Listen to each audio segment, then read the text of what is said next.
All right, man. It's been a long time, really long time. Shouldn't have left you. I know. First off, I want to say anybody that's been subscribing in between my last stream and to this point, thank you so much. I've noticed I'm almost up to 2,000, so it's like, damn, man, I still got people watching even with me stopping. So I must be doing something a little bit cool. So I promise y'all, I don't make promises I can't keep, but I gotta keep this rolling for y'all because I see I got people messing with me for some reason. So the creator is here, and I'm gonna keep give y'all the content that I love to make, which contains the stuff that just you know that's part of my life's journey. But from here on out, we're about to talk on something specific, and that is last night. Last night was the Saturday night's main event, last one of the year, and also John Cena's last match. He um, just finished his farewell tour, 36 dates, all the PLEs. Think probably all the Saturday night's main events except for one. But nonetheless, he ended his career by losing to Gunther, who was the winner of the last time is now tournament, who made his return at the last time is now tournament. And the reception of it at this point is very polarizing, mainly negative, but mostly polarizing.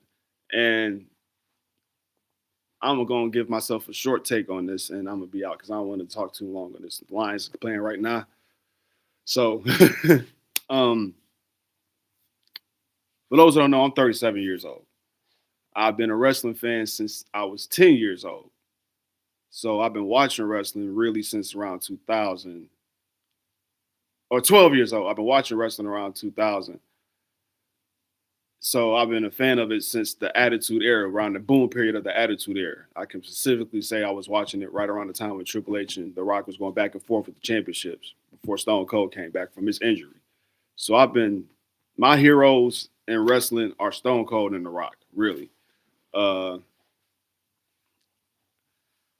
However, I've watched John Cena's career since I've been watching wrestling. I've been watching Cena's career since his debut in 2002 in June, the Fallout SmackDown after King of the Ring, and I've seen his career, sporadically from then up until this very moment, this last night.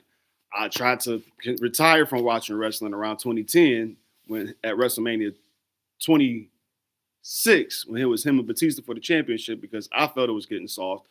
And I knew that Cena was going to win and all these other things. And Sean was retiring. So I was like, all right, man, I got to get grown and stop watching this mess. But I think not too long after I still was watching it because, it wasn't really nothing better, except for the Boondocks. And it was just about through on being on there and stuff like that. But nonetheless, I've been a fan of wrestling, and through that time, through my what 25, wait, not even 25, because what I said 12 years. I've been watching since 2000, so 27 plus years of watching wrestling. I've and since I was 12. So mind you, Cena came in between my time when I was going from middle school to high school. So like I said, my heroes are Stone Cold and The Rock. I was already watching other previous tapes and stuff like that, like in between 98 and 99. But I was watching this sporadically as a show. Like when Raw and SmackDown was on TV, that's when I was started, I was watching it sporadically in 2000 instead of just watching old tapes. So 2 years later, John Cena comes about. I'm 14 years old. Brock Lesnar was really my dude at that time for sure. But I saw the hip hop thing going on. The basic thugonomics scene was one of my favorites. The throwback jerseys, the raps, all that stuff. I'm 13, 14, soaking this in when him doing this, and I'm like, this motherfucker kind of cool. So I was hyped for his come up. What he was, my mom, I was doing good in high school, so she was willing to buy the WrestleMania 21 pay-per-view where Cena won his first championship against JBL, his first of 17. You know what I'm saying? So I've watched his career, like I said, from the beginning to the very end. I ain't gonna even say the beginning, like not the OVW days, so basically his WWE debut up until his retirement. So, and as a grown man, I've seen what type of person and what type of company this has been and what it's going to be. So everything that's been going on, I take it all with a grain of salt and take the I play the kayfabe role, but I also know what type of business this is, and I just see through it on most angles, except from a wrestler's angle, because I'm not a wrestler. And I don't try to fantasy book either. So I just take everything that comes along with this business that it gives us, you know what I'm saying? So all that being said, last night with Gunther tapping out John Cena in his last match, I understand it. I accept it. Personally, I'm not gonna be on the whole wave of this, but I wanted to see Gunther pass. I went to Attitude Era Mike's page and I said Gunther doesn't Cena doesn't tap out, he passes out. So I was on that side, but when my stream watching the show, it wasn't working. So I'm hearing everybody, he tapped out, he smiled, he tapped out. So I rewatched the clip and I'm like, smiled, tapped out. But in that sentiment, Gunther on his Raw before Saturday night's main event, he said to the entire world on this promo that he was going to make Mr. Never Give Up give up. Now, passing out, it does certify a give up, but at the same time, a tap out does too. Now, I'm watching plenty of reactions. I'm trying not to. I'm getting off of YouTube, well, not YouTube, but off of X and Threads, because it's just going to be nothing but negative talk and all of this crap. But at the same sentiment, you're seeing YouTube creators and WWE wrestling content talking about, I'm done watching wrestling. Even music reactors that I watch. Shout out to Young King of my Jamal. I just watched this video to him reacting to Murs featuring John Cena, Hustle, back in like around 2004, 2005, when he was doing his rap thing, and it started to come along and circulate on the radio. Well, not on the radio, but in the industry where he started recording his raps. And then later on, he records a platinum album. Shout out to In the Clutch for reacting to that. But anyway, he talking about he going, I'm done watching wrestling. Triple H, you hated it from here on out, and I'm gonna get to that point in just a second. So he's just hearing all these people talk. I'm done watching. To me, watching this, like I said, I'm 37. These content creators, I know that most of them, they're gonna be around my age. Some of them are mostly younger, maybe in their 30s, early 30s, late 20s. You know what I'm saying? That's what I'm getting from most of these. That's the demographic I'm getting watching these guys. So and most of them, they all talk, like most of them, not all talking, but some of them are saying, just giving this whole spiel, I'm done watching wrestling because how he went out and all this stuff. Look here, man.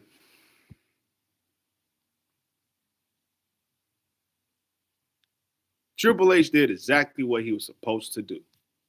He did exactly what he was supposed to do. All the IWC comments that you see chitter chatter with these nondescript usernames, Twitter, YouTube, whatever, when they comment Vince is better, Vince did the same type of crazy, not crazy stuff, but I'm not even going to give up examples. I don't have no notes upon this. I came up here sporadically. I was like, should I do this or not? Fuck it, I'm doing it.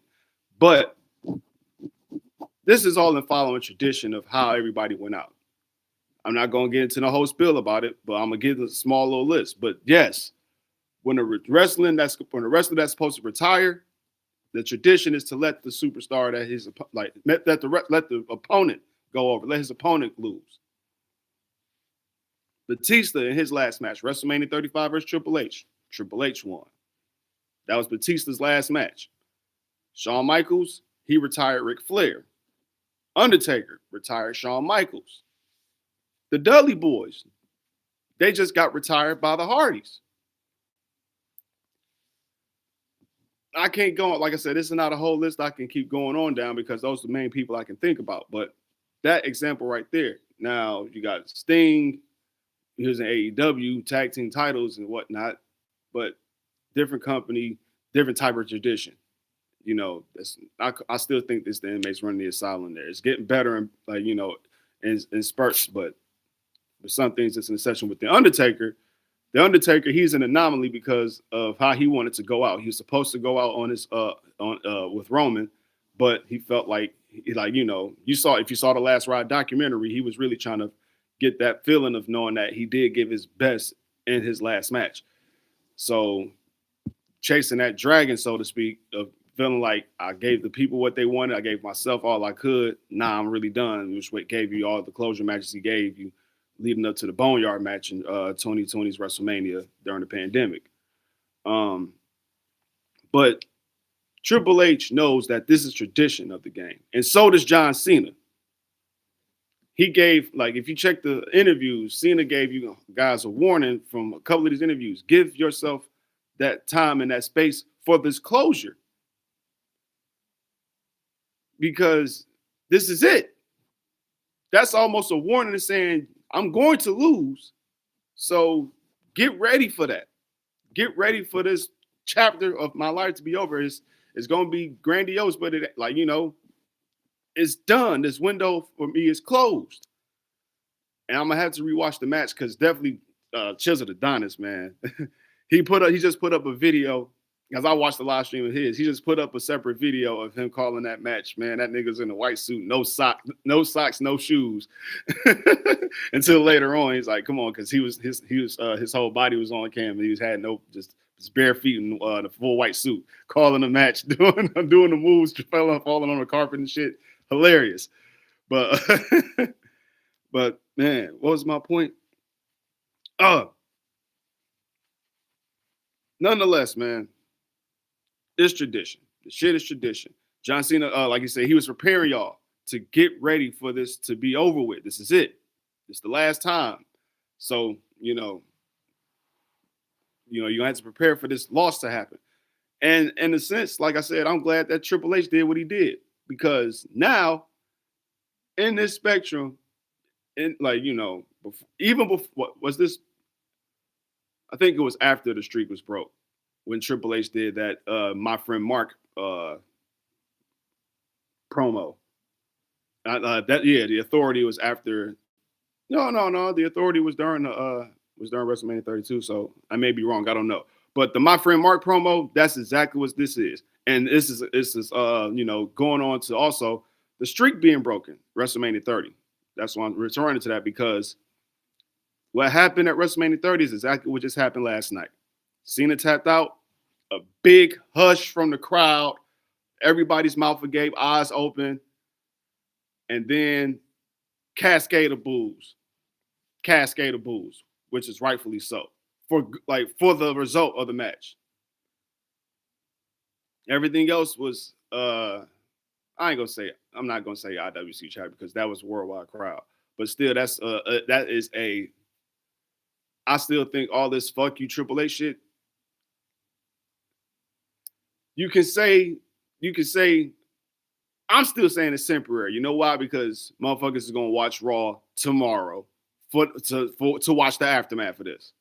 Because you can say that this is all built up because of all the stuff that's been happening, especially now that the Farewell Tour is over and everybody's saying that the Farewell Tour is fumbled from the heel turn all the way up to now, losing to Brock and all this type of crap. Chris Van Fleet interview, he said something about it takes a year for wrestlers to go over or to turn. It takes for a year for some of that stuff to be certified. Cena did a cheat code with this thing. And then also, he said that the heel run was only going to be from April up until August. So the heel turn was going to be short ran anyway. Cody was going to get his belt back. It was just going to be held out differently at SummerSlam if all this stuff with Rock and Travis didn't blow over. You know what I'm saying? Whatever. But the heel turn wasn't even going to be that long anyway. It was going to be from Elimination Chamber until SummerSlam, whether the Rock and Travis was involved or not. So everything else, even before, in between, and after that, whether it was supposed to happen or meant to happen or not, you have to take what comes with the shit. That's how I receive it. Even with Brock, I understand from that perspective too. Brock just came back, Cena's leaving. Yes, put Brock over because he has a story to tell. And that even connects to this. Brock beat Cena, Gunther beat Cena. We've been waiting for Brock and Gunther to match up for the longest. So you can put that in as a tie-in. And then back to Gunther. Everybody's saying it. Now you know it. And I'm gonna recertify it. This makes Gunther one of, if not the biggest heels on Raw. Or if you move into SmackDown, it's gonna be the same way. Because you took out the biggest hero of WWE. I think Gunther's gonna retire Lesnar. That's what we've been waiting for anyway. We've been waiting to see that. The only time they've been squared up, I believe, was at the 2022 Royal Rumble. The one that Brock won and got the title at Chamber and unified the titles and stuff, Roman and whatnot. That's the only time they even squared up. But that's what we all been waiting for. So Brock beating Cena at WrestlePalooza and Gunther beating Cena last night, that's going to tie in because we want to see that. We want to see what happens between them two. So Gunther is going to be one of the biggest heels right now because you took out our biggest superhero. You took out a legend. Like the same thing with Goldberg. Now everybody's saying he didn't deserve to do these two things. Now he was going to retire Goldberg because he wasn't retiring with the world title. And another thing about his retirement match not going as well and great and received in his Saturday night's main event as opposed to Cena's, where we got everything. We saw all of his tribute being aired on Peacock as Goldberg's was off air. But bottom line, Goldberg wasn't homegrown. He's WCW boy. Cena's been here for 25 years in WWE. You're going to get that much more treatment. You know what I'm saying? Bottom line. But nonetheless, with with Gunther though, yeah, you took out our biggest superhero. And you retiring motherfuckers. I ain't gonna say they're gonna give him the new legend killer thing, but you retired two legends in about 5 months. Whoever's like Lesnar, AJ, CM Punk, and by the way, you owe me a title match because you beat me at SummerSlam, even though Braun Breaker is gunning for it at next year's the first Raw of Raw, the first Raw of the year. The first Raw of the year is Braun Breaker versus CM Punk.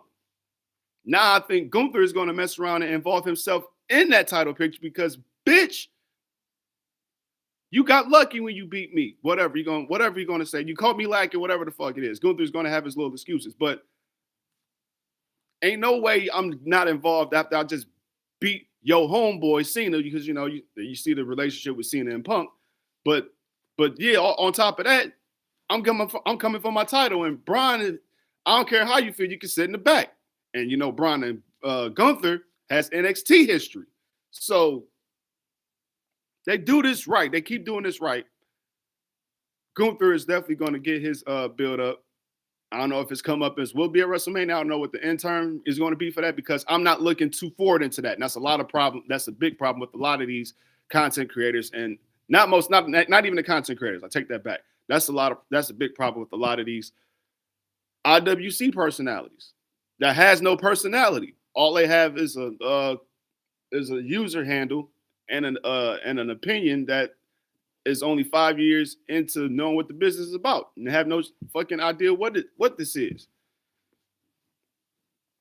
They thought this was a happy ending and the story ends with John Cena's retirement. No. The story continues. Wrestling continues with John Cena's gone. And he said that on Joe Rogan. Y'all going to forget about me. Royal Rumble is next month. I'm not going to be in that. So y'all going to forget about me in this mess. Not mess, but this all about the future, which he displayed, with Sol Ruka, Obafemi, Javon and Leon Slater, and Gunther, because he just came from NXT 4 years ago. You know what I'm saying?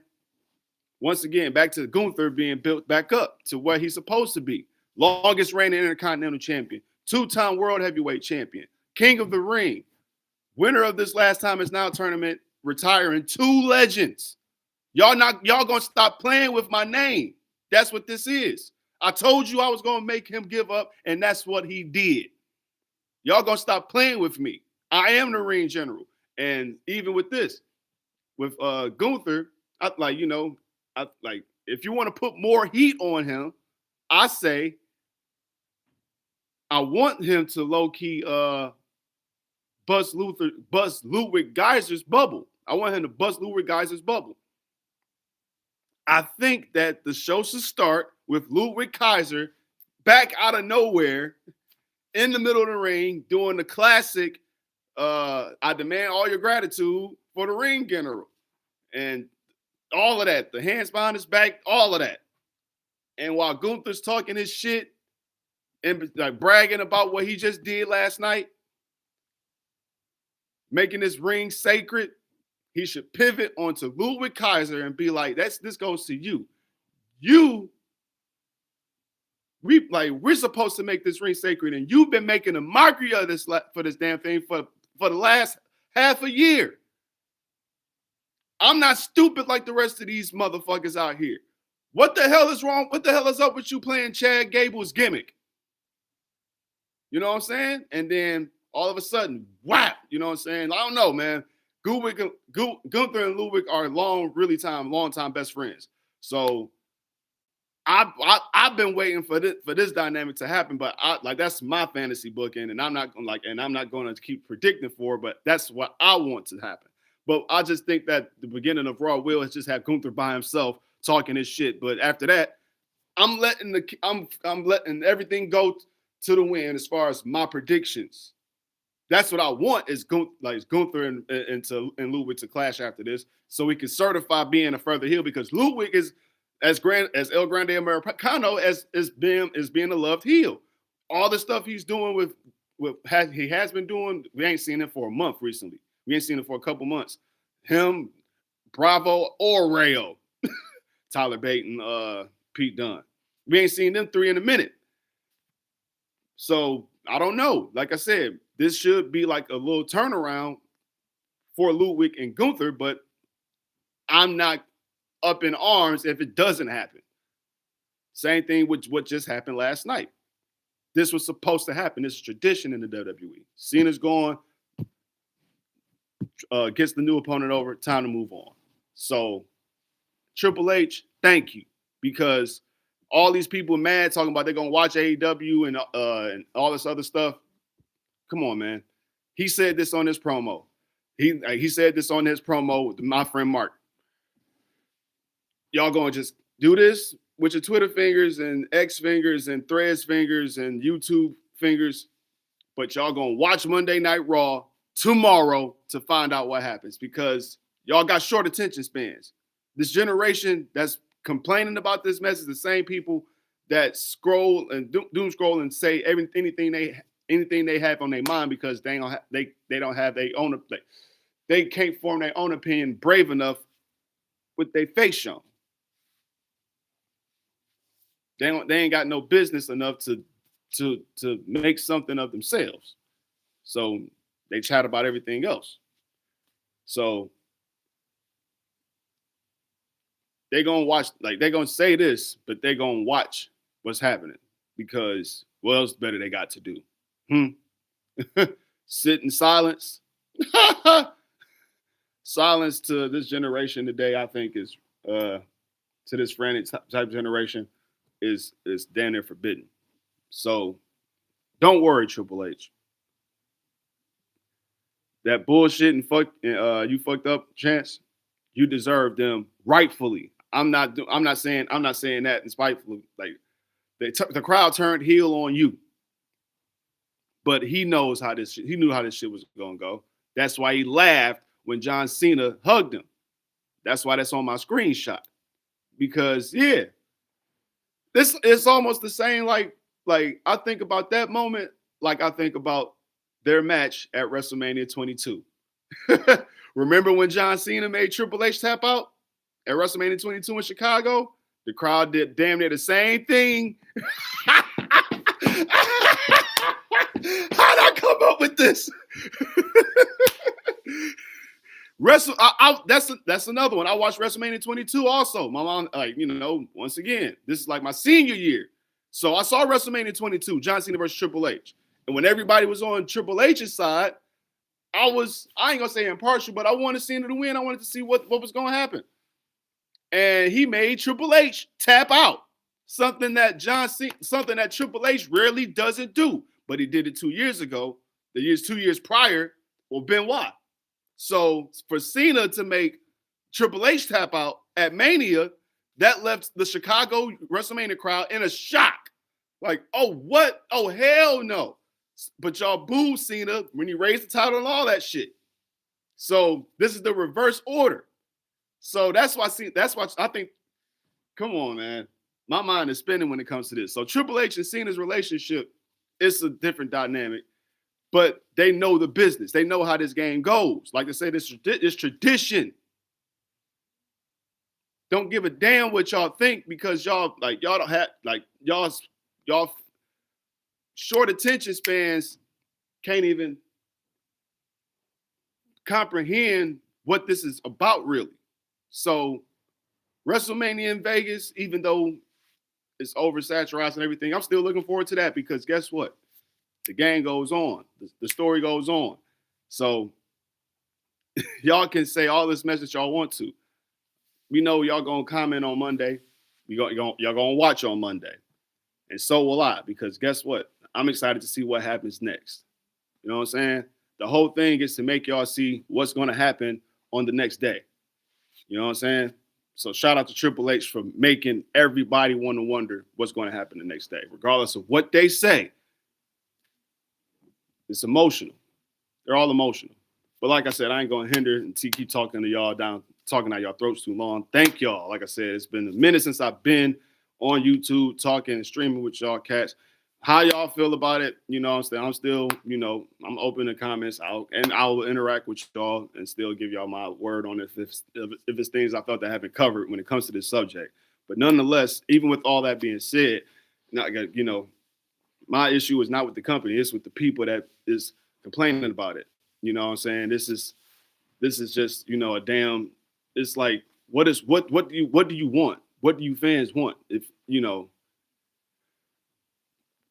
understand what type of company that this is amongst other the sports entertainment business, it's still a big corporation with sponsors and all this other stuff that has to keep in line with the demographic that it serves and what type of message it's trying to send, but still keeping tradition with sports and with not just sports entertainment, but keep the tradition of wrestling intact. And some fans don't know wrestling. You know what I'm saying? They just want, you know what I'm saying? I'm not bugged out about it. So fans gonna feel how they feel. They want their WrestleMania 40 moment. It takes a moment for that WrestleMania 40 moment to happen. So that's all I'm gonna say about it. But like I said, I'm glad to be back. Like, man, like I said, I'm down to 2,000 subscribers. I'm gonna try to work my butt off, to try to, start from the bottom up like I have been doing. You see this stuff back here, but it don't matter because I'm trying to, just keep my creativity moving and, just me spilling my thoughts on how this went. It's crazy, but nonetheless, even with all that said, once again, thank you, Cena, for all the memories. 23 plus years of entertaining the WWE. And, giving people moments after moments after moments and being the most winningest world champion, you put yourself in a status that can't nobody touch. I hope they get inducted into the Hall of Fame this year, along with Batista and Stephanie McMahon, because it's well-deserved. Well-deserved. And looking forward to seeing what more movies he's going to do in the future and everything that this entertainment industry has to offer for him, because you see that he's more than ready. You know what I'm saying? Nonetheless, I'm out this bitch like newborn puppies. If I'm able to, I'll see if I can stream Raw with y'all tomorrow night. Man, kind of feel good to be back, but thank y'all very much for tapping in with me. I'll try to be back, all right? Peace.